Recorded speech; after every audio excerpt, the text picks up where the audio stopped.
What's up, everybody? Welcome back to another episode of the Arnies. We're three box office scoundrels with nothing better to do. I'm Matt Johnson, and I'm calling it now, guys. Morbius will win Best Picture this year. I'm Keith Baker, and I hope Luke gets to work on his power converters in the Obi-Wan show.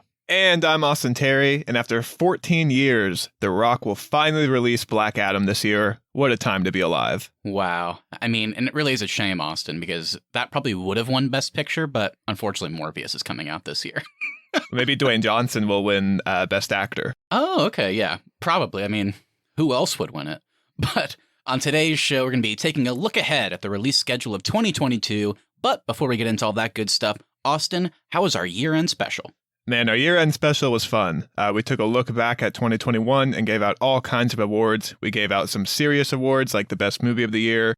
We, of course, gave out the Worst Movie of the Year. But I think where things got interesting is where we brought our own little flair to our awards. We, of course, brought back the honorary Mark Hamill Most Improved Actor of the Year. And Keith threw out a new award that I think we're going to repeat every year, and that was the Most WTF Writing Moment of the Year. We had a ton of fun on that show. Go check that out to find out who won which award. I thought you were going to say the Owen Wilson Wow Award. That had a good winner, But the WTF Writing Award is a fun one. Yeah, exactly. That was a great episode. Honestly, going in, I was like, we've already done the award special before. I hope this one's good. And I actually think it was a really great episode. So definitely check that one out. That one, like Austin said, was all about looking back to 2021. And it is still very early on in the year of 2022. So we figured we'd get together, pull up Wikipedia, see what's coming out movie and TV-wise this year. What are we looking forward to? What do we think is going to crash and burn? And I think we're going to have some fun. We have a good list of movies here. So Austin and Keith, in general, what are we thinking? Are you looking forward to this? Yeah, after going through all these movies, there's a lot on here that I knew about and was already excited for. And there's a lot that I didn't know about and am now even more excited for this year. So, you know what? I think we can concretely say movies, they've come a long way since the 1920s. There's going to be some good ones this year. Nice. So are you dropping your whole I like old movies thing now again? Yeah, I'm saying our present movies are way better than our older movies. They've come a long way. Okay, I got you. In 2021, Austin realized that he actually really liked old movies, and now his New Year's resolution is to hate them again. Yeah, there's lots on this list I'm looking forward to as well. Some I did not know were coming out, and I went against my rule where I never watched trailers. This is probably the most trailers I've ever watched combined. This probably would surpass the amount of trailers I've probably watched throughout the whole, like, maybe 4 or 5 years. So I have not watched this many trailers in a long time. I was planning to make a joke this week that after this episode, Keith will finally be prepared going into some of these movies, but I guess you showed me up a little bit. Yeah, I'm really hopeful for movies this year. I feel like so many things got pushed out of 2021 due to the pandemic, which obviously makes sense. And I'm hopeful that some of these movies are going to be a lot better. On our year-end special, we actually kind of reflected on 2021. We were like, wow, yeah, there was a lot more bad movies than I remember. So I'm hoping we do not have the same conversation at the end of this year. And looking at the list here of movies and TV shows, I got to say, pretty hopeful. So we'll see how it goes. And I do think, actually, the DC release schedule this year, I don't know if I'm excited for it, but I am very intrigued by a lot of these projects that are coming out and how they're going to impact the future of that franchise. All right. So the way we structured it is we just looked month by month at whatever's releasing, highlighted some ones that we wanted to focus in on, and then there's, of course, some little ones that we think deserve some love as well. And that's how we're going to do this. It's going to be pretty easy. So, guys, are you ready to get into 2022? I'm already buying my tickets in advance for every single one of these films.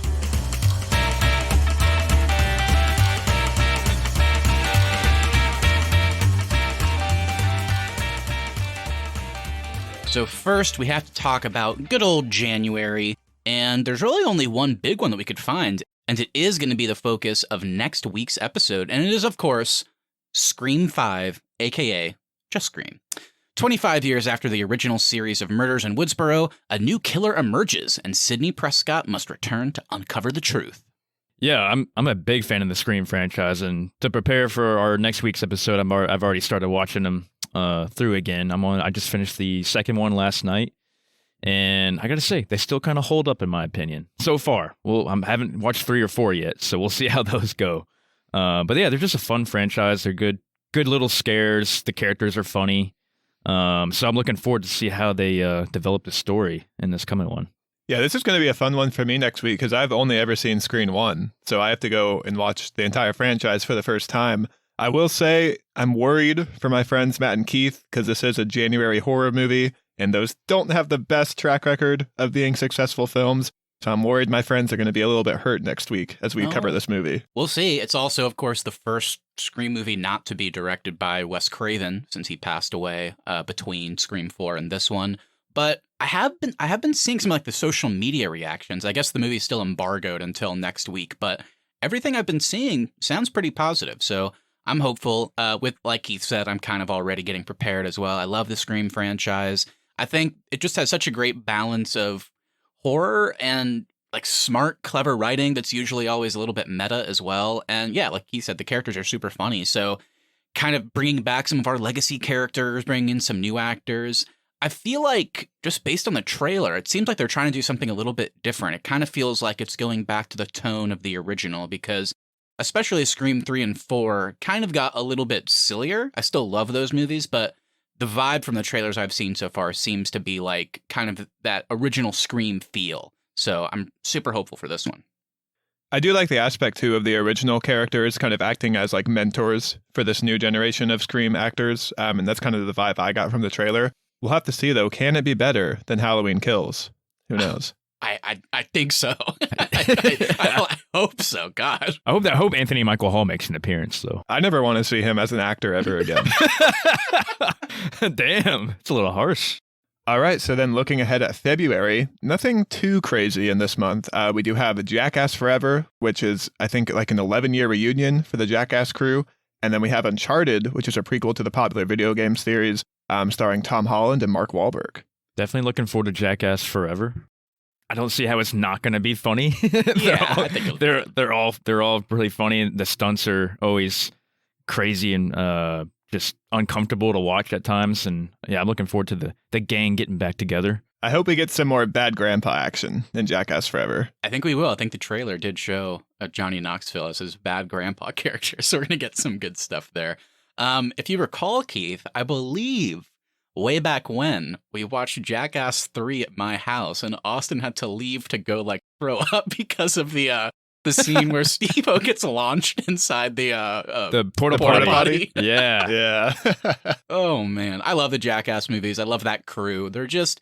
It's just fun, and I like that it's not always about like pranks that will hurt you. There's just some funny, like Austin said, like one scene in the trailer that had me like howling was when Johnny Knoxville's bad grandpa character is like going furniture shopping. And he's just like he just keeps falling over and like somebody like jumps on top of him and he like flings into the air and like it just cuts to like workers like what the fuck. There's a good balance there, kind of like we said with Scream. Actually, it looks like since the guys are getting older, they have brought in a bunch of younger people as well. So I think, I don't know, maybe they're trying to reboot the Jackass franchise.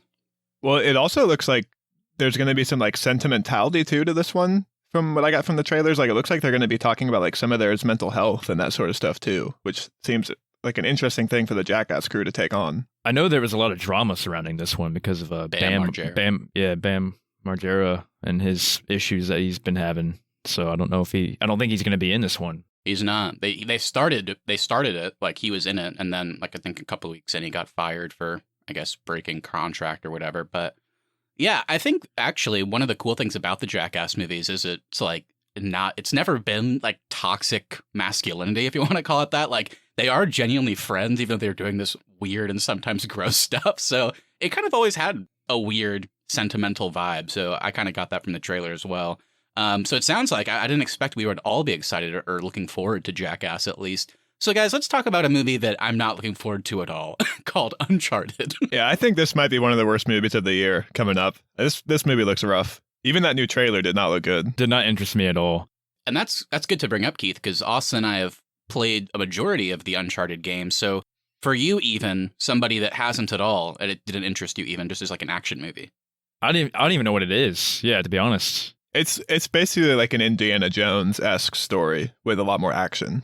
And that's it almost kind of weirdly got off to bad footing for a lot of people. I'm open to it, but yeah, I mean, Uncharted never shied away from just being an Indiana Jones copy. Nathan Drake's kind of a middle-aged guy going on these treasure hunts. So then when they announce the Uncharted movie and that Tom Holland is playing him, it's like, okay, so yeah, they're going for a younger vibe, but I think it did turn off a lot of people that it wasn't, the normal character.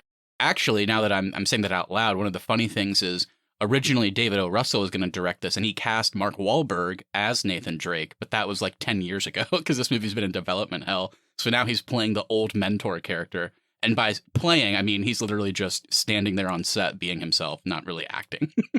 Yeah, the thing I'm not sold on for the movie is Mark Wahlberg as Sully. I think he's just going to drag this movie down. I just haven't seen him in anything good lately because I'm a Mark Wahlberg fan, but I haven't. What's the last good movie you saw him in? The other guys, like 10 years ago. Yeah, that's not a bad pull. The Fighter. The Fighter, yeah, that was also like 10 years ago, though. He's too busy making his, like, reality show. Wahlburgers? Oh, yeah, Wahlburgers. He's too busy making reality TV and running a burger restaurant. Can't be bothered to act anymore. All right, let's move on here and take a look at the month of March for 2022. And guys, this is the big one. This is easily my most anticipated movie of the year. I'm going to assume for Matt as well. But of course, we do have The Batman. In his second year of fighting crime, Batman uncovers corruption in Gotham City that connects to his own family while facing a serial killer known as the Riddler. It's directed by Matt Reeves, and of course, it stars Robert Pattinson, Zoe Kravitz, and Paul Dano. Yeah, I mean, like Austin already said, this is definitely one of, if not the most anticipated movie of 2022 for me. Can't wait. Love the character of Batman, particularly love when they do new things with it. Obviously, at this point, we're very used to stuff like the Nolan movies and even, Ben Affleck, the more recent take. And I'm really excited for this one. I don't know why, even though it looks really, really like dark in terms of its like, feels kind of R-rated, feels a lot more gritty than Batman stories we've seen in live action formats before, but it still has like a comic book feel to it somehow. I don't know how Matt Reeves and the team kind of nailed that, at least from the several trailers I've seen, but Robert Pattinson in particular, really loving the idea of this version of Bruce Wayne that hasn't really, he just always wants to be Batman. There really is no playboy or aloof persona when he's Bruce Wayne. He's kind of reclusive and he's still trying to figure things out. And then the idea of making the Riddler a bit more of a sadistic version that we see in comics sometimes. That's what I was going to say. I'm really happy we're doing like a darker take on the Riddler because I think in recent like cartoons and even some of the recent comic books, he's become more of a goofy, funny character. And my favorite version of the Riddler is always when he's darker and really sadistic. So and Paul Dano, I think, is perfect for that role. And I can't wait to see how he interacts with Robert Pattinson. When I first found out Robert Pattinson was going to be the Batman, I was kind of skeptical. Not because of his acting abilities. I knew like he'd probably knock it out of the park with that. But his physical persona is like, he's super skinny guy. Like, can he actually like fill the costume and make it look right? I agree with you, Keith. I've always been kind of skeptical of the Robert Pattinson casting as Batman. It's really been the most recent trailer, I think, that's finally sold me on his Batman. I'm actually really excited to see him now. The only thing is, I know I say this to Matt all the time, they gotta fix that cowl on his head. That cowl looks so bad. Yeah.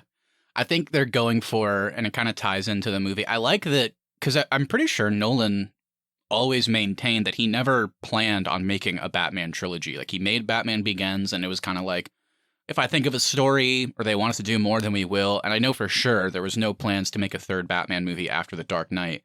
So I like that they're going into this one. They've already said that they're going to make a trilogy. That's the idea. There's like spin-off shows and stuff with Colin Farrell as the Penguin.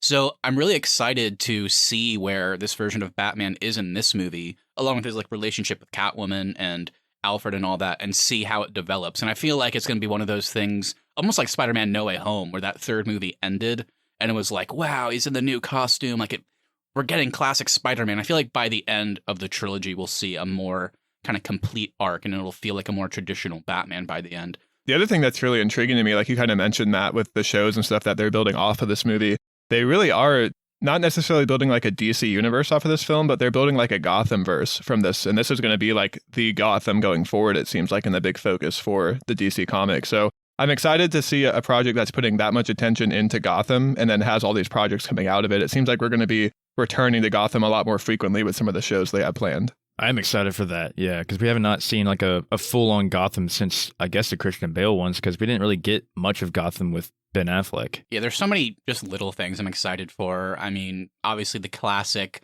will they, won't they, push and pull between, Batman and Catwoman. They're definitely hitting on that in the trailers. Zoe Kravitz looks awesome in this role. I think she's going to be perfect. She's going to be the best one to date, I think, in live action. She looks awesome. I think she'll beat Anne Hathaway pretty easily. Will she beat Halle Berry?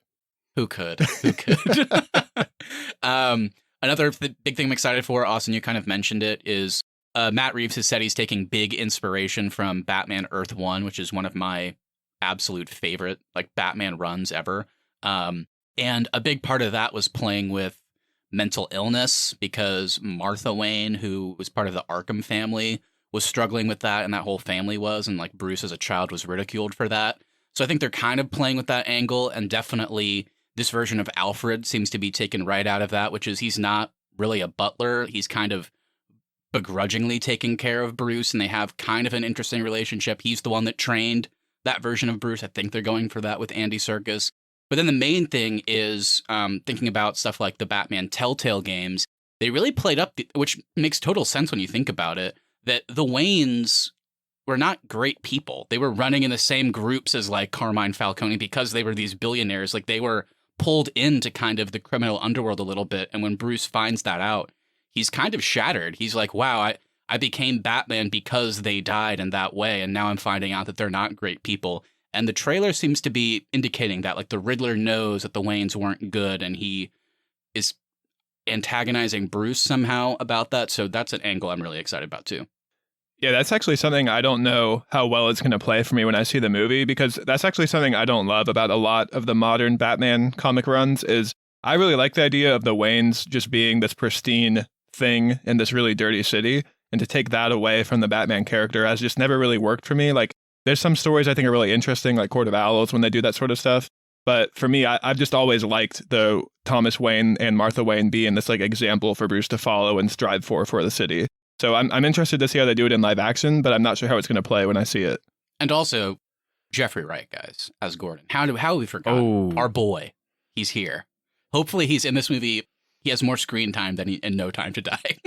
Hopefully he gets more screen time than J.K. Simmons, too. Well, he is coming back for the Batgirl show, Austin, so we'll see. We'll see. We're going to have two Gordons at once, Jeffrey Wright and J.K. Simmons, and they knocked the casting out of the park. I can't pick a winner between them, I have to be honest. Yeah, so that covers the Batman. Obviously, we're all pretty stoked for that one. The next one in March I added, I'm excited for a few reasons, and the trailer, first of all, kind of really stood out to me. It seems really trippy and interesting, but it's called Everything Everywhere All at Once, and it stars Michelle Yeoh, Jamie Lee Curtis, and Ke Huy Quan, who, guys, do we recognize that last name? He's back. Short Round from Temple of Doom and Goonies, who we haven't seen in years, is just randomly Michelle Yeoh's husband in this movie. Yeah. I'm absolutely stoked. The big reason I'm excited for this one is because it's directed by, I don't know if they're brothers or I think they're friends, but they when they're directing, they go by the name Daniels because they're both named Daniel.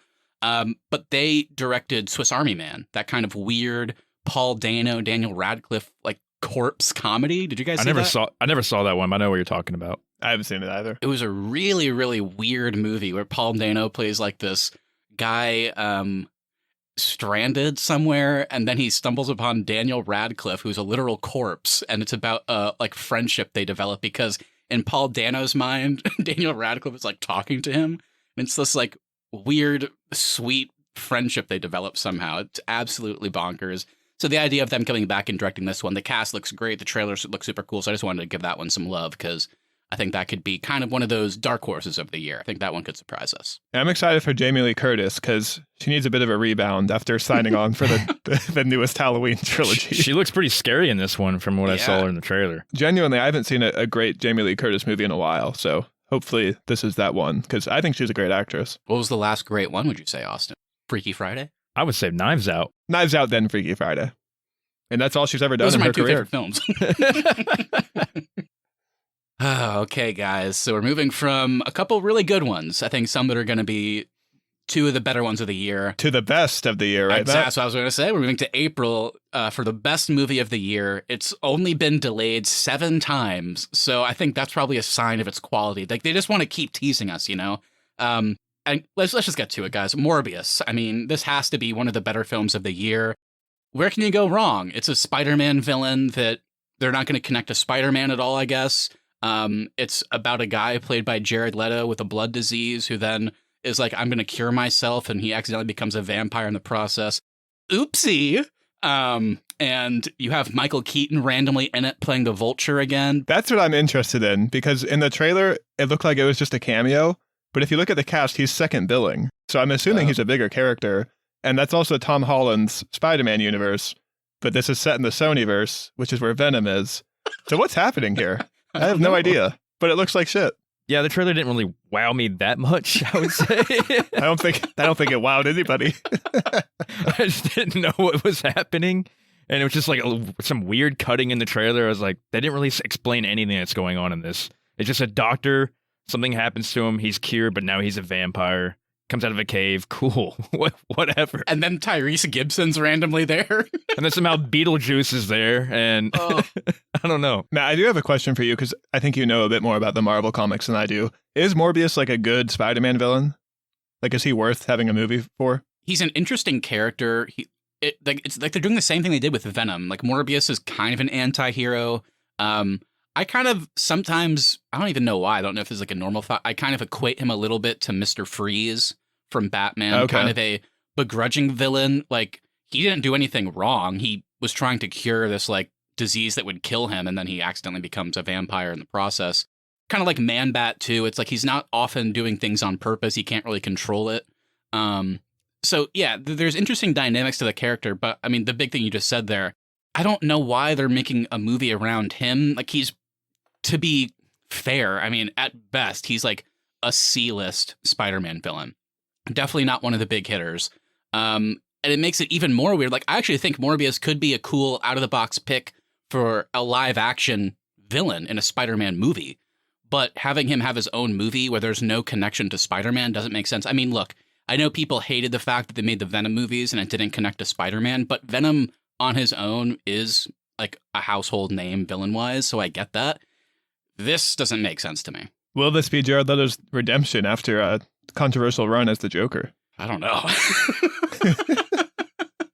All right, so that's Morbius. Moving on here, we also have Violence of Action, or it used to be titled The Contractor, and Sonic the Hedgehog 2. For me, I don't know too much about The Contractor. The most interesting to me there is just the cast: Chris Pine, Ferris, Gillian Jacobs. That seems like a great lineup. Sonic the Hedgehog 2, I gotta say, I can't believe I'm saying this. I didn't even see the first one, but watching the trailer for it made me want to watch the first one. Like, it looks kind of fun. You know, I grew up with Sonic. I know you did too, Keith. I'm not sure about you, Austin, but I mean, we've already talked about, you know, a video game movie adaptation with Uncharted. This seems to be one that's not shying away from its kind of a tone. You know, you have Jim Carrey as Eggman just being goofy as hell. I mean, the action looks kind of sweet, I gotta say. That was why I added it onto our list here, because watching this genuinely made me want to go watch the first one. And I think I've heard good things, so it'll probably be fun at least. Yeah, I haven't seen the first one either, but I've heard really good things about Jim Carrey in that one. So maybe we'll have to do a special episode on Sonic. Who knows? All right, and then we also have Ambulance for the month of March. This one's interesting to me. It is interesting. It is interesting. Two robbers steal an ambulance after their heist goes awry. Directed by Michael Bay, stars Yahya Abdul-Mateen II, Jake Gyllenhaal, and Isaac Gonzalez. When Matt and I saw No Way Home, this trailer came up, and at the end of it, we just looked at each other and were like, oh, God, this is going to be shit. I think it weirdly has potential to be, like, maybe a better Michael Bay movie. But I'm with you, Keith. I don't know what it is about that trailer. It felt like 5 hours long, first of all. I don't know how like a trailer felt so long. But, you know, I'm not going to say anything bad about the cast. I mean, what a great little lineup there. Could be interesting. I like when Jake Gyllenhaal kind of does a bit more of a dark turn. I love Yahya Abdul-Mateen II. That guy's on a fucking tear right now with his career, and he's a great actor. But the Michael Bay of it all is where things start to question. The cause for concern. Yeah. It's not a Transformers movie, so I guess maybe that's a good thing. But we've already talked about, like, with Mark Wahlberg and other people. What was the last good Michael Bay movie? I mean, Jesus, I don't even know. Armageddon. The Rock. Did he direct The Rock? I'm not even sure if he did. Did he do SWAT? Yeah, he was too busy directing five Transformers movies that were all bad. And then he did that garbage Netflix action movie. Oh, with Ryan Reynolds, right? Yeah, Six with Ryan Underground. Reynolds. Oh, Six that's right. Underground. Oh. That's it. That movie is That was so horrible. bad. He definitely has his own flair and like style of action, but then he just makes so weird. He makes so many weird choices with the female leads in his movies, of, like the Yeah. way he films them. It's kind of gross, to be honest. And I like Isaac Gonzalez too, but I'm worried about her fate in this film because of that. The one good thing I can say besides the cast is kind of like you guys were just saying with some of the movies we listed there. This one is definitely a smaller story. So maybe it'll be a bit more interesting and character driven. Some of the action in the trailer looked cool, and Michael Bay is good at action if he's good at anything. So we'll see. Maybe it'll be a one of the surprising movies of the year, but probably not because it is Michael Bay. That'd probably be crap. So the next one we wrote down here, I have no clue actually what your guys' history with this spin-off franchise is, but it's Fantastic Beasts: The Secrets of Dumbledore. Our third Fantastic Beasts film. I actually never saw the second one because I heard it was that bad. I've seen both of them and loved both of them. Oh. I'm a secret, huge Fantastic Beasts fan. Oh, I had no actually, and idea. I'm very excited for the third one. Wow. Okay. Well, Austin, how about you go ahead, talk a little bit about it then. What are you looking forward to? The thing I love the most about this franchise is one, the cast. Yeah. Eddie Redmayne as the lead for Newt Scamander. Like, honestly, he's a really, really fun Harry Potter character. This has been a really fun franchise just to be back and learn more about the Wizarding world and just the history because it's set before all the movies.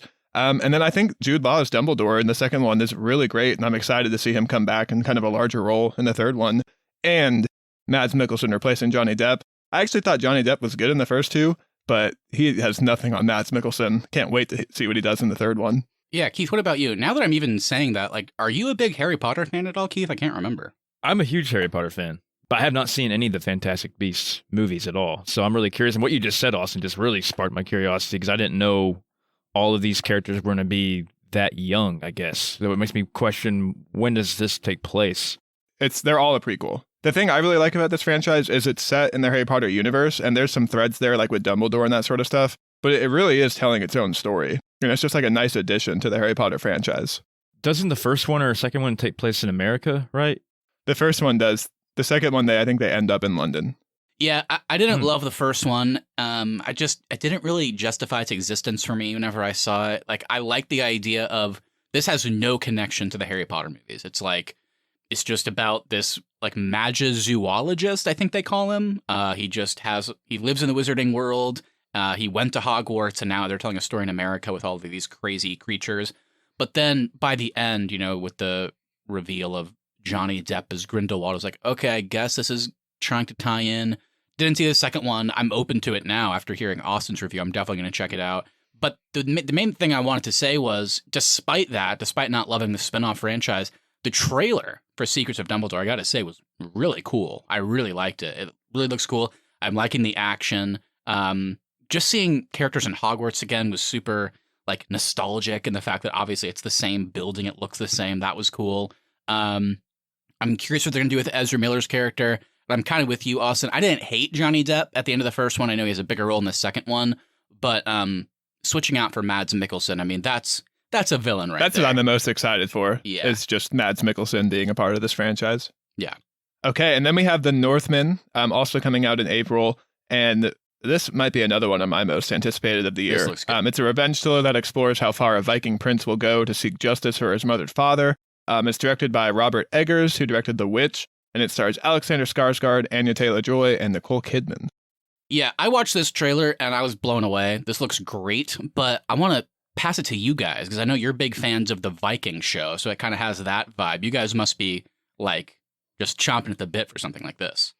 I can't wait. Yeah. I think Alexander Skarsgård looks perfect. And the action, he looks awesome. the fact that the action is being directed by somebody like Robert Eggers, I think we're going to get it's going to be like slow combat, I think. Like, it's going to feel very purposeful. Like, I think we're going to feel very dirty. That scene where he, like, catches the spear and throws it back. Yeah. Like, in other movies, spears are going through so fast, but if you think about it, they're, like, thrown by a person, so you'll probably be able to catch it and throw it back. Like, that's kind of what I mean. It looks like it's going to be very slowed down. Yeah, I think the action's going to be badass. And if it's anything like what we get in the Viking show, I think it's going to be great. And it's funny because Alexander Skarsgård's brother, Gustav Skarsgård, was Floki in the Viking show. So there's a little bit of connection there. But yeah, I'm looking forward to the story of this one. I'm not quite sure when it takes place, before or after whenever our Viking show takes place, but I'm interested in the whole Viking story and how they kind of make their way across the Nordic lands. So I'm looking forward to it. Yeah, for me, I like what you said there, Keith. That's, I think, the main reason I'm excited, because they could have very easily just told a story like, I guess biopic's not the right word, but they could have told like a biographical drama about like a larger Viking story. But I like that this one is really like a small scale revenge story. So that aspect of it's getting me really excited. Alexander Skarsgård's a great actor. I hope they didn't show too much in the trailer. I was like, oh, okay, they showed a little bit more story-wise, but I guess they had to get you set up. It's probably going to be like 3 hours long, just knowing the director. Okay, well, I'm fine with it.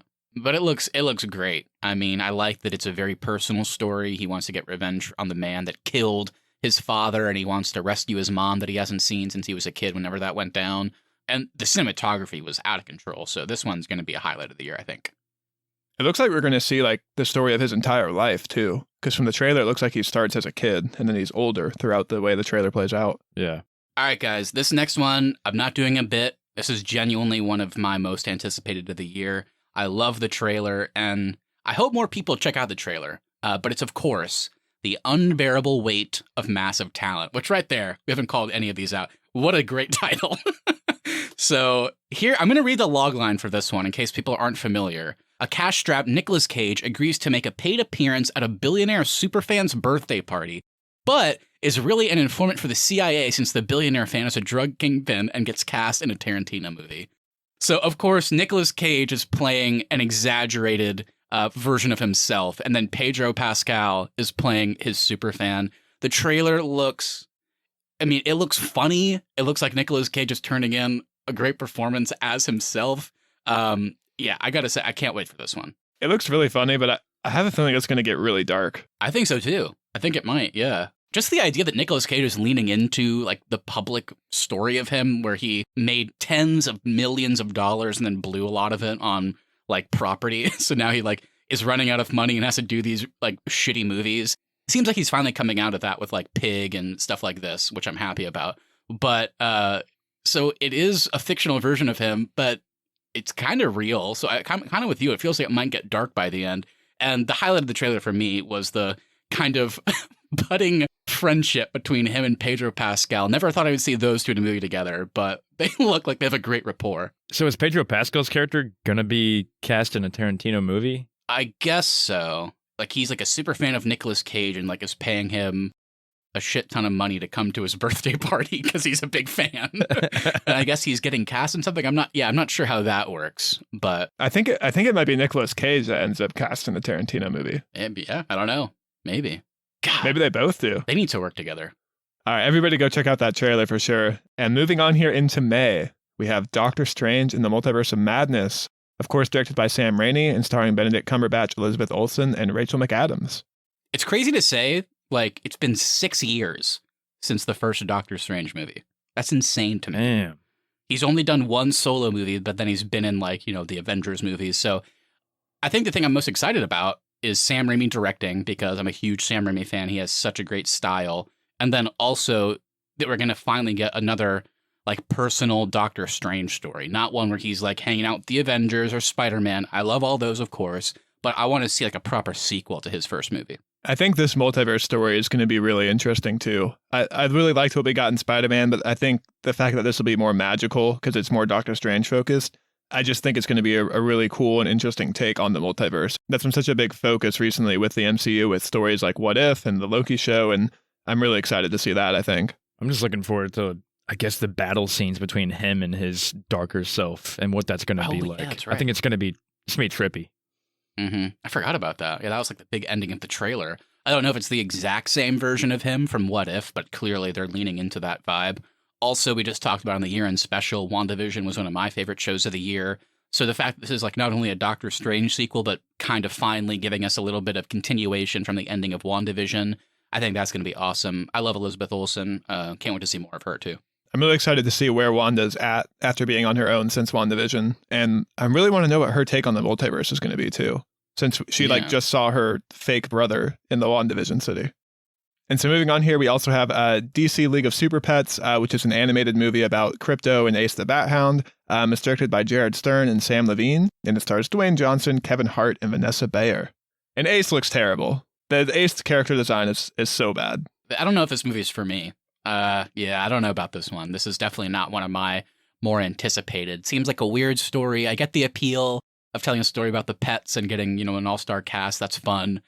But yeah, I don't like the design of the characters aside. It didn't really laugh during it, so I don't know about this one. I don't know if I might have to skip this one. We'll see. Yeah, if the word of mouth isn't good, I'm not watching this one either. Oh man, I left the trailer kind of thinking, Whoa. being excited about it.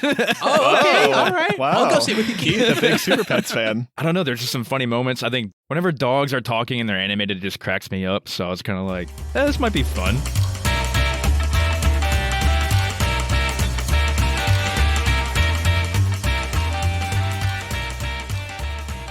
So I'm excited for this next conversation because I actually don't know.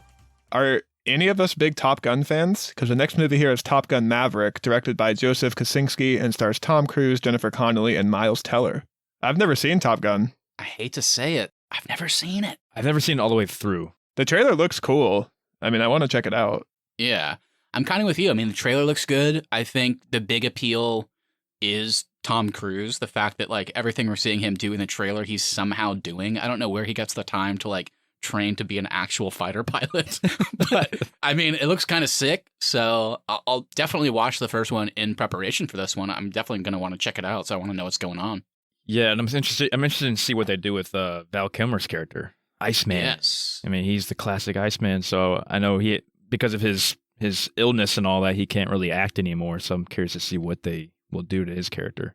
Yeah, we'll see. I'm glad he's in it, but I don't know how much they'll use him. But I mean, the action looks so good. So I'm actually kind of excited for this one without really knowing anything about Top Gun, to be honest.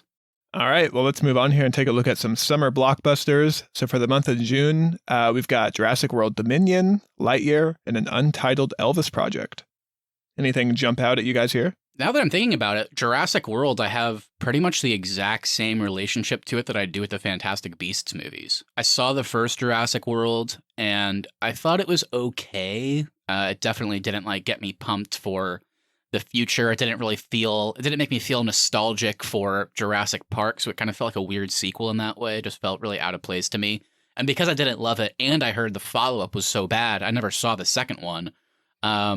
But I'm open to the third one, mainly because Colin Trevorrow, who I think got a raw deal with Star Wars Rise of Skywalker, I like that he's coming back after directing the first one. So maybe he can take the criticism of that and make a good third movie. And I mean, the main appeal of that one is that it's bringing back Sam Neill, Jeff Goldblum, and Laura Dern to reprise their Jurassic Park roles. So that could be cool. So I'm hopeful that one's good, but I don't have a dog in the fight because I'm not a big fan of that franchise as a whole.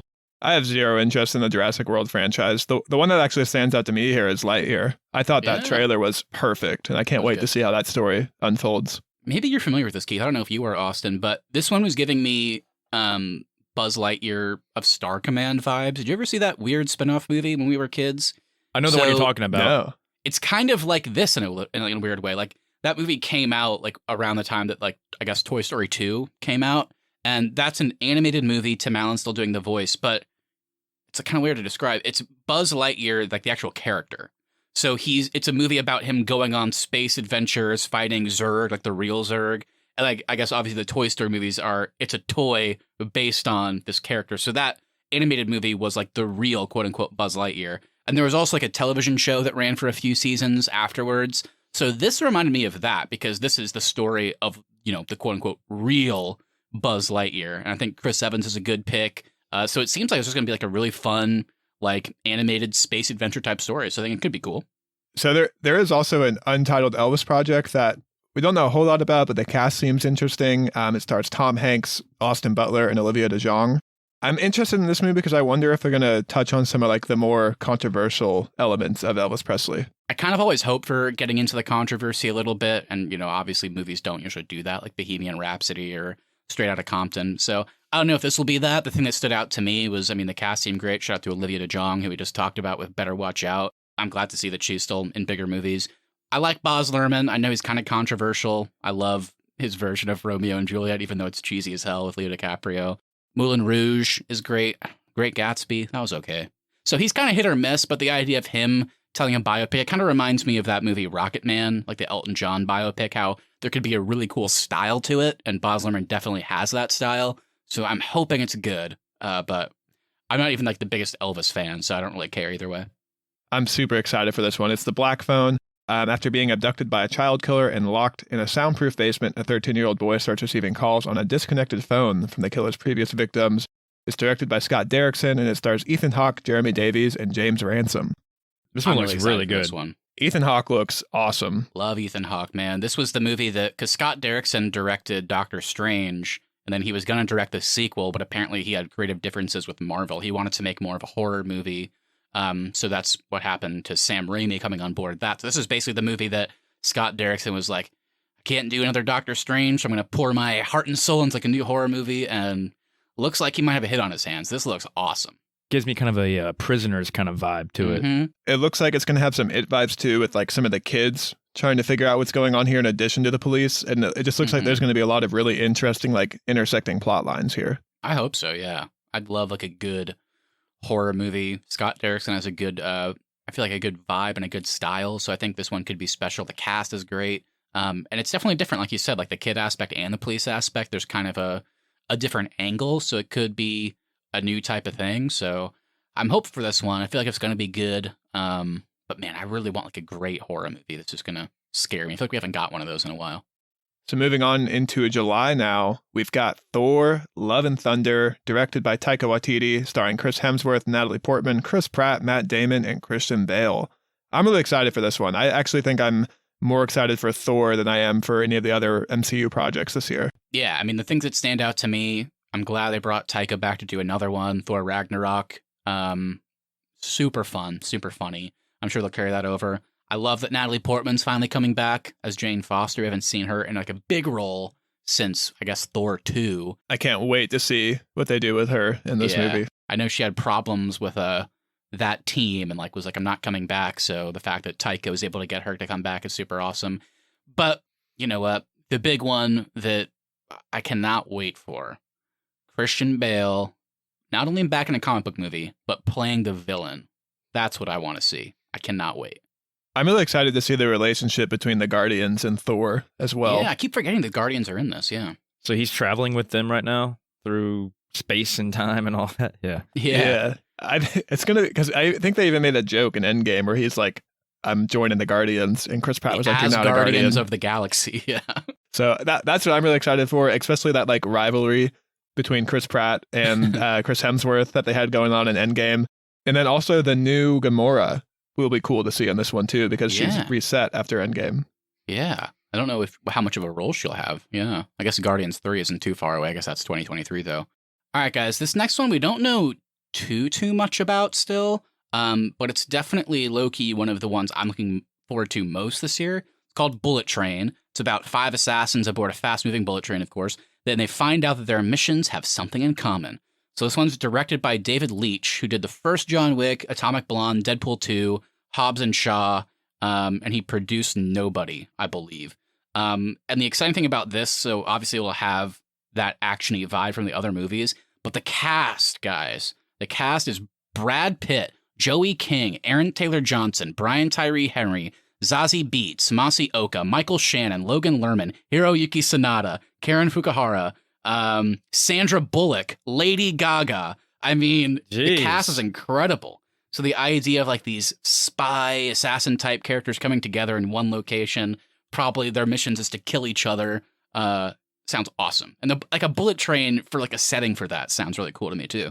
And this guy with the first John Wick like directed a lot of those really tight action scenes that we liked. So him taking those moments and putting it into a train is going to be sweet. I'm hoping we get like almost a Snatch vibe from Brad Pitt. I don't want to see the typical Brad Pitt. I want to see like a dirty assassin, like a darker character. I think we're going to get that. It's just Mickey Fight Club coming vibes. Back. Yeah, he's just Mickey again. I fight the farted.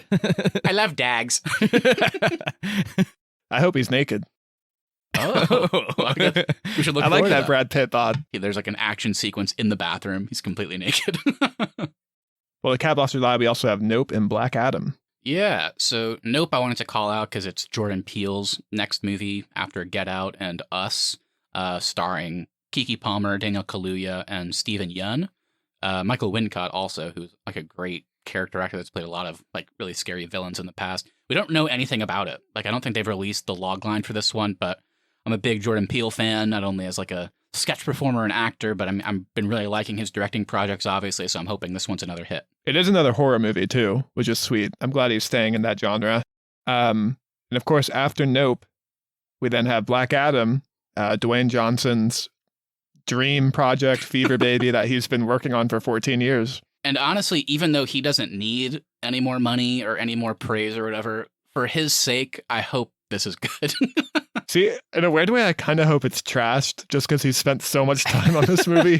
I want to see how I want to see how he sells it if it's so bad.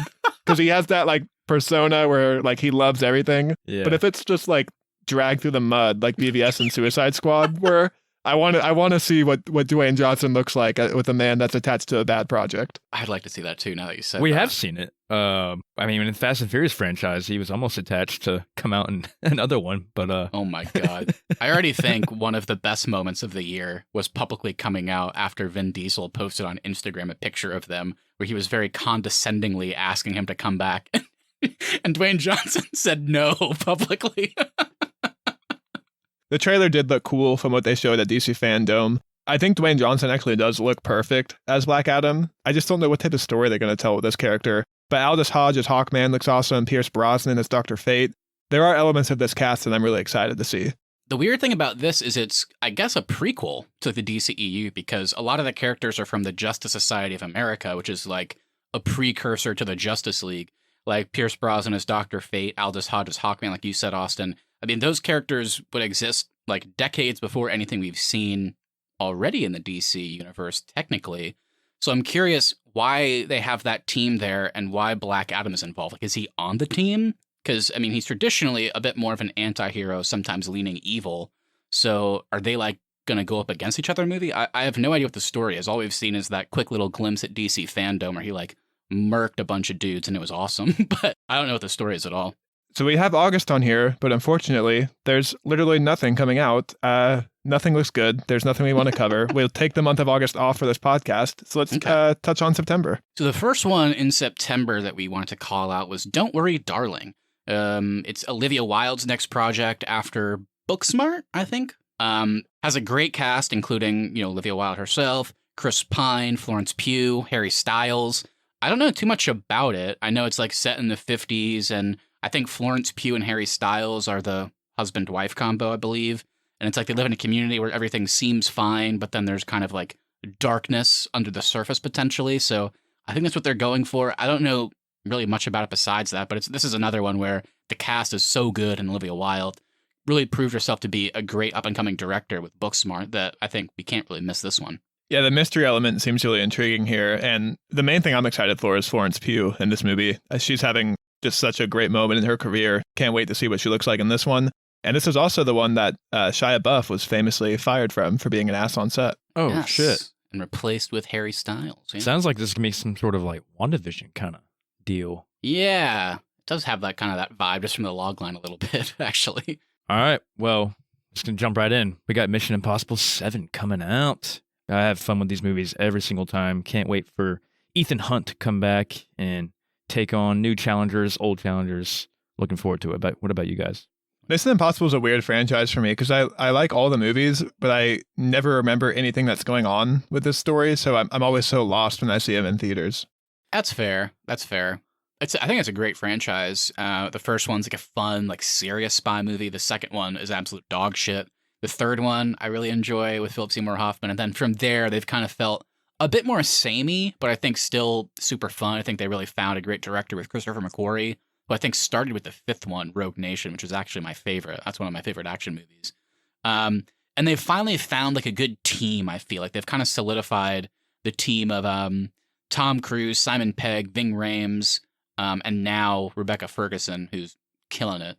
And it seems like they're bringing back a lot of like characters from the past of the franchise too. So that could be interesting. And of course, I'm super excited what the big stunt is in this one. Tom Cruise keeps saying that like, he has to keep upping himself. And the big one in Fallout is he literally was dangling from a helicopter like in real life. So I'm curious what the big one's going to be here. I'm also happy because traditionally the Mission Impossible movies have like a big gap in between releases, and I'm pretty sure they're filming 8 back to back. So I think that comes out in 2023. I wonder who the big villain's going to be for this one too. because they had that really cool Henry Cavill moment in the last one. I also wonder if Jeremy Renner's coming back, because he wasn't in the last one because of Avengers stuff, like scheduling wise. He might be too busy recording his next album. Dang it, I always forget about that, yeah. Taking medicine too. Just a sequel to all his past songs. All right. So looking at the month of October, we've got a big one for me personally, and that's Spider-Man Across the Spider-Verse Part 1. Miles Morales is back. It's directed by Joaquim Dos Santos, Kemp Powers, and Justin K. Thompson. And it stars Shameik Moore, Haley Steinfeld, and Oscar Isaac. Yeah, man, I love the first one, so it feels like it's been forever. So I'm happy we're finally getting the sequel. Also cool that they dropped the Part 1, so clearly we're going to get more. Can't wait. Oscar Isaac was a fun tease at the end of the first one, too, so can't wait, man. Honestly, I don't think we even talked about it on our Spider-Man retrospectives, but now that I think about it, I feel like Into the Spider-Verse might be my all-time favorite Spider-Man movie. I think that one was just that good. I need to watch it. You didn't see it, Keith? I have not seen it yet. Oh, Keith. You gotta see it. Keith. And after Spider-Verse 2, we've got a big movie for our podcast. And of course, that is Halloween Ends. The saga of Michael Myers and Laurie Strode is going to come to a spine-chilling climax. Probably going to be dog shit, but it's directed by David Gordon Green. It stars Jamie Lee Curtis, Kyle Richards, and Andy Matichak. I really do hope it's good. I mean, I know we shit on this franchise for good reason, but in all seriousness, that Halloween 2018 reboot, I mean, I talked about it. That was actually my favorite one. I mean, I loved it that much. I thought that movie was great, which made Halloween Kills an even bigger a thorn in my side because it was so bad. So I hope this one can kind of close things out. My one kind of thing that we talked about with Halloween Kills was that the original plan was just to make 2 movies. So it makes me feel like there's more like a solid script and plan for this one because they know this is the end. So I'm hoping it's good, but man, I don't know. I'm kind of nervous after the last one. Has there ever been a franchise that recovers after something that bad? I don't know if that's possible. And it's the same crew that did the middle one. I don't know.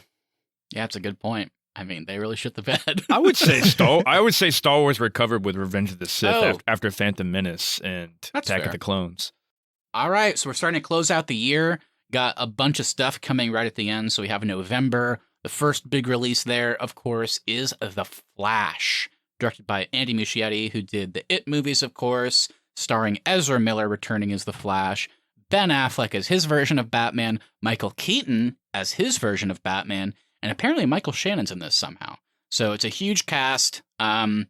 This one was originally supposed to come out, if you guys remember, in 2018. But they've gone through so many directors, writers, completely different scripts. At one point it was going to be Flashpoint, then it wasn't, and now I guess it kind of is again. So the troubled production on this one is making me extremely nervous. It's basically been delayed 4 years because of all the changes. I think regardless, so it's going to be a big one for the DC movies because it feels like they're going to try and phase out Henry Cavill and Ben Affleck with this movie, like a Flashpoint story, and then somehow make the Michael Keaton Batman canon. I don't know how it all works, but it's going to be a weird-ass movie for sure. Yeah, this is what I meant by being intrigued by DC projects, because this is the big launching off point now for the future of the DCEU. This is the movie that is probably going to be the reset button, and I don't know if that's going to be for the best. Ben Affleck did confirm, I know, Matt, you and I were talking about this, Ben Affleck did confirm that this is his final appearance as Batman. Like you said, Michael Keaton is taking over. I don't know how the Michael Keaton Batman fits into the modern-day DCEU. I don't even know if Ezra Miller is still going to be the Flash after this movie. There's just a lot of questions around this one.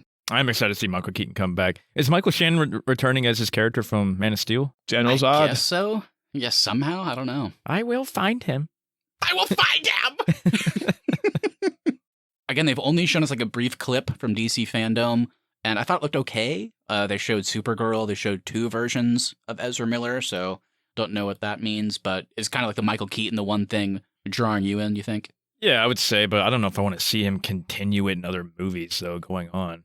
Well, he's going to be in Batgirl, the HBO Max show. So he's just playing an older, more retired Bruce Wayne? I have no idea. I just don't know how he fits. His Batman does not fit into the modern stuff, I don't think. Yeah, it's a weird-ass project for sure. I don't know if it's going to be good. I think it's also going to be tough because, like you said, this is the reset button. So I feel like whether or not they handle it well, this movie's going to turn off a lot of people that don't want it to be a reset button. So it's going to have a lot of obstacles to overcome. I do like Andy Muschietti as a director with Mama and the first It. I don't like the second one, but he is an interesting choice. So, James Wan came from horror, and then knocked it out of the park, if you ask me, with Aquaman. So maybe Andy Muschietti can too. Well, regardless of whether or not it's good or bad, I do know one thing, and that is the release the Snyder Cut people or the restore the Snyderverse people. They're going to be up in arms about this movie, and they will be review bombing it. I also did see we have an untitled David O. Russell project starring Anya Taylor-Joy, Margot Robbie, and Kristen Bale. No idea what this is about. The cast seems interesting. Love David O. Russell. Can't wait to find out more about this one. So yeah, he's the one who did The Fighter, American Hustle, Silver Linings Playbook. I guess we haven't seen him direct anything in a while, so yeah, I hope it's good. Cast is great, so yeah, hoping for another good one from him. All right, so the next one is a movie that I really hope is good, but I think has the potential to be really bad, not because of the team involved, but just because of the history behind it. And that's, of course, Black Panther: Wakanda Forever, the sequel that will continue to explore the world of Wakanda and all the characters introduced in the 2018 film. Obviously, important to note, this is the first live action, project and sequel since Chadwick Boseman unfortunately passed away. It is, however, still directed by Ryan Coogler, and it stars Letitia Wright, aka the Queen of Anti-Vax, Lupita Nyong'o, and Martin Freeman. This movie is going to be huge box office wise, just because so many people are going to be curious about what happens after Chadwick Boseman's death. But like you said, Matt, it's going to be a weird movie because I don't know how they're going to really do Chadwick Boseman justice. They're going to have to handle his death in the film. They're going to have to somehow bring in a new person to take up the Black Panther mantle. I don't know how it's going to be. I don't know if it's going to feel very earned. How do you think they're going to write it? And do you think they're going to kill his character off, or maybe he just went off like Nick Fury into space to go do something else? I don't know. I feel like he'll probably die in it, but I mean, obviously it's going to have to be an off-screen death. I don't think they're going to show him at all via CG. So yeah, I think it's going to be kind of getting off to a weird foot. How do you explain that and make it not feel kind of weird? I don't know if there's a way to do it. I'm just looking forward to see who they bring in from other MCU movies into Wakanda. And it's going to be interesting because at the end of Black Panther, Wakanda established that embassy, so they have a larger presence on the global scale. So I'm curious to see how that is going to play into things too. Yeah, I mean, there's so many threads they need to pick up from that one, but it's just going to be so hard. Hoping it's good, hoping they knock it out of the park, but obviously there's a lot to worry about that they can't really control. So we'll see. All right, yeah, so the next one, definitely wanted to shout this out. It sounds super cool. It's called The Fabelmans. It's a semi-autobiographical story based on Spielberg's own childhood, and it is in turn directed by Steven Spielberg himself. It stars Michelle Williams as the fictional Steven Spielberg character's mom, Paul Dano as the father, and Seth Rogen as the uncle. So I like that Steven Spielberg's telling his own story. I think it's kind of cool. Got a great cast. He's a great director, obviously, so definitely excited for this one. Yeah, I think it'll be cool. I'm a big Spielberg fan. Obviously, so many great movies have come out within our lifetime and our parents' lifetime because of him. So it'd be interesting to see how he kind of came about. Will he reference why he cast Vin Diesel in Saving Private Ryan? Might be the main plot of the film. We don't know. I want to see a movie about Steven Spielberg and Vin Diesel's friendship. There's no way they Nothing stronger than family, Steven. Their conversation is Vin Diesel texting him and Steven Spielberg not answering. Hey, will you come direct the next Fast and Furious movie? I need somebody because The Rock dropped out. Oh, God. So we got Creed 3 coming out. It's directed by Michael B. Jordan and stars Michael B. Jordan, Tessa Thompson, and Jonathan Majors. We've kind of covered the Rocky and Creed movies on the podcast before. I'm a fan of the Creeds. I like the second one better than the first, but I gotta be honest, I'm kind of getting a little tired of the whole Rocky universe. Is this the first Creed movie without Sylvester's involvement? I think he was initially supposed to be in it, so I don't know what happened, but yeah, definitely not showing up. So that might be good for you, Keith, that Rocky won't appear. So maybe I like this one more. If it's going to be in the Rocky universe, I would like for him to appear, but I just want them to wrap it up. I'm actually kind of happy Sylvester's not involved. I get pretty burnt out on his Rocky character. Yeah, I really liked the first Creed. Didn't see the second one in theaters, but eventually did see it and ended up surprisingly liking it. So I'm definitely interested in this one. I feel like it's been a while since the last one, so hopefully it's good. The Michael B. Jordan thing where he was directing it too, I think it's his debut. That kind of intrigues me. Maybe he can prove that we want to see more movies from him. That'd be cool. But yeah, I guess to both of your guys' points, it would be cool if this is the end of a trilogy. Maybe they won't leave it open for more. That could be interesting too. So I hope it's good. I like the movies. We'll see what happens. Yeah. All right, well, let's close things out now with the month of December. We first have a franchise that I wish didn't exist, but Avatar 2 is coming out, directed by James Cameron, starring Sam Worthington, Kate Winslet, and Zoe Saldana. Can't believe it. Still doesn't feel real. How is this happening? Keith, are you excited to return to the planet of Pandora? Oh, gosh. Man, when I first saw this movie, do you guys remember the hype behind this movie? Because they were doing like new CGI or something like that, right? And that was like the big thing behind it. But the story was not fun. The characters were whatever. I don't know. I didn't enjoy the first one. Maybe I need to go back and rewatch it, but I'm not really. I feel like I'm gonna have to see this one, which is what I'm not looking forward to because I'm gonna feel obligated to go see it, but I'm not looking forward to it. I can get you excited for it right now, Keith, with 2 words. Are you ready to change your tune? Yeah. There's somebody in this one that I did not know was in it until looking it up just now. And the idea, I hope he's playing like a Navi or whatever. I hope he's playing a blue guy. 2 words. Get ready to change your tune. Vin Diesel. Oh, shit.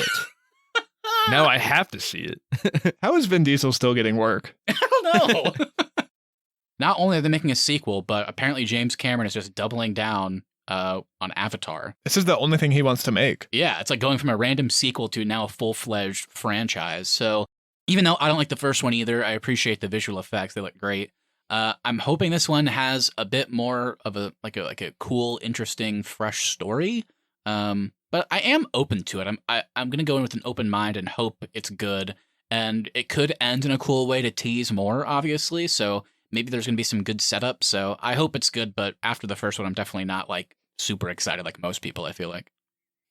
Another questionable franchise coming up here, and that's Aquaman and the Lost Kingdom, directed by James Wan, starring Jason Momoa, Yahya Abdul-Mateen II, and Amber Heard, fresh out of divorce court.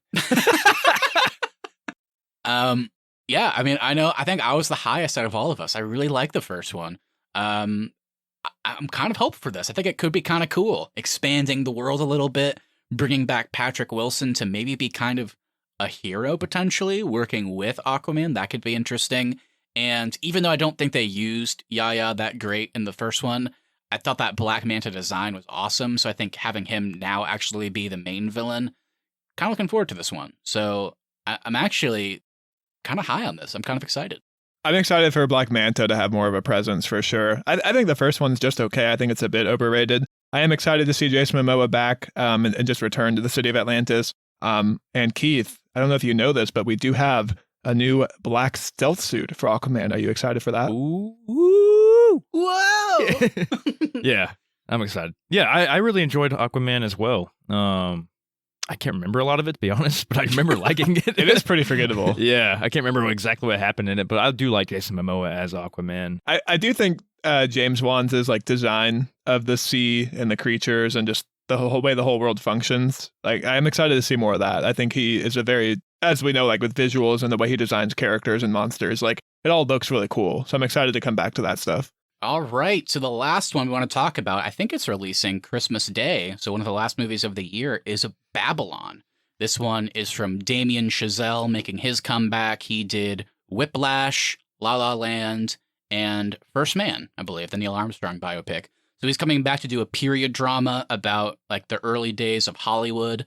So I think that's going to be kind of cool. And it's another one with a great cast, obviously. You have Brad Pitt, Margot Robbie, Catherine Waterston, Flea randomly from Red Hot Chili Peppers, Samara Weaving, Lucas Haas, and of course, we would be remiss not to name him, one of the nominees for the honorary Mark Hamill Most Improved Award in 2021, Actor of the Year, Mr. Tobey Maguire. I'm surprised Toby's got room in his schedule because it sounds like he's got more Spider-Man projects in the work. Ooh, I hope so. Yeah. Yeah, I'm excited for this one. I love Damien Chazelle. I mean, those movies I named. I mean, another guy with a great run of movies. Whiplash is one of my all-time favorites. Also a big La La Land fan and First Man. So anything from him I'm excited about. This is definitely his biggest cast to date. So telling a story about the early days of Hollywood with these big hitters, I mean, I doubt they're going to go wrong here. I think Brad Pitt's involvement here is going to be cool since he, like he was the seminal, like leading man for so long in Hollywood. So I think seeing him in a movie about Hollywood in a certain era, I think that's going to be really cool.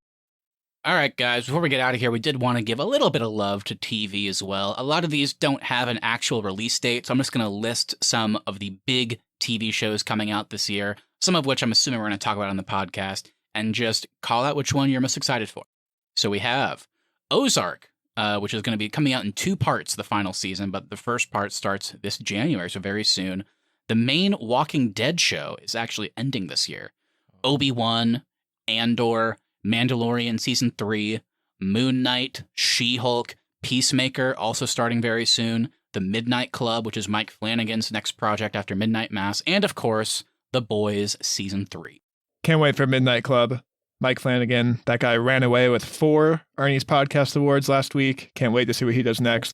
I'm so intrigued by the She-Hulk show. Can't wait to see how Mark Ruffalo plays into that, how Tim Roth's Abomination plays into that. Yes! I really think that's going to be cool. And then The Boys Season 3. Season 2, I think Matt and I were pretty underwhelmed by, if you go back and listen to our episodes of The Boys Talking the Boys. I'm excited to see what they do, though, with Season 3. Yeah, I'm also excited for The Boys Season 3, for sure. Midnight Club. And of course, I got to shout out The Walking Dead ending, because I have been staying current on it with Netflix. Oh, really? I don't know how you're still current on that show. It's torture, Austin. It's torture. But I'm sticking through it. I will finish it. Ozark ending, it actually kind of makes me sad because I thought we were going to have a couple more seasons, but I'm cool as long as they do it in a really good way. And then Obi-Wan, that's probably my top one I'm pumped for. Back to Tatooine for 13 more hours. Can't wait. I'm definitely excited for Ozark as well. That was more of a binge for me. Was never current on that one. Just watched it all semi-recently, so definitely happy to have that back so I don't have to wait too much longer.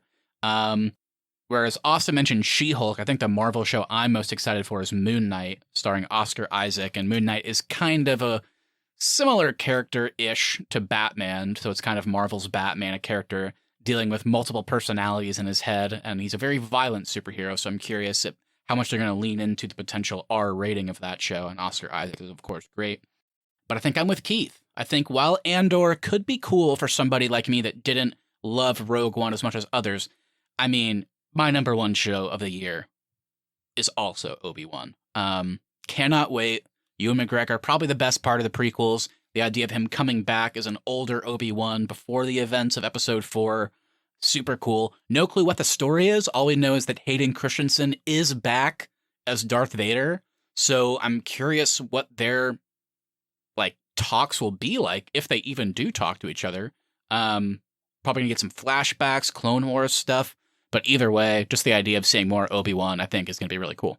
Will we be seeing any youngling murders in this show? Master Skywalker, what are we going to do? All right, guys, so that covers all of the movie and TV releases that have a date. I know some of the TV shows don't, but you know what we mean. Those are the big ones we could find, some little ones and some indies in there, too. That's 2022. 2021 was not the best for movies and TV, so we're really crossing our fingers that a lot of the ones that we just talked about are big hits. But guys, before we close out officially, I want you to give me your number one most anticipated. It can be a movie or a TV show. What are you looking forward to most? I think obviously my number one is, of course, the Batman. Beyond that, though, I think it would have to be the Black Phone and the Northman. Yeah, as far as movies, Batman, Northman, and Scream. Ooh, I'm scared for you, Keith. So scared for you with Scream. Yeah, man, there are so many. I think my number one, if I had to pick, it'd probably be like Austin, probably the Batman. But my backups might also be the Black Phone. And I'm going to go with The Unbearable Weight of Massive Talent as my other. Of course. I can't wait. How could you not? Nick Cage. Has he ever done wrong? Well, yes, but you know what I mean. Not in my eyes, Nick. So with that, thank you so much, everybody, for listening. If you enjoyed this episode, make sure you hit that follow button so you never miss our upcoming content. Also, if you wouldn't mind sharing us with a friend, we really would appreciate that so we continue to grow our show. Please leave us reviews as well. Even if you don't want to write anything, leaving us a 5-star review over on Apple Podcasts, Spotify, or wherever you listen to your podcasts, that really does help us out. At the Arnies is our social, and the Arnies.media is the website. We'll be back next week to discuss Scream. Lastly, we want to hear from you, so please send us a message on Instagram at the Arnies or email us thearniesmedia@gmail.com. What are you looking forward to watching this year? Why are no movies coming out in August? Is Scream going to suck? Anything you say, we'll read on the show and react to it live on our latest episode. All right, everybody, let us know your most anticipated. What are you looking forward to most? We'll be back for Scream like the guys said. Have a great week. See you next time. See ya. I could act better than Vin Diesel.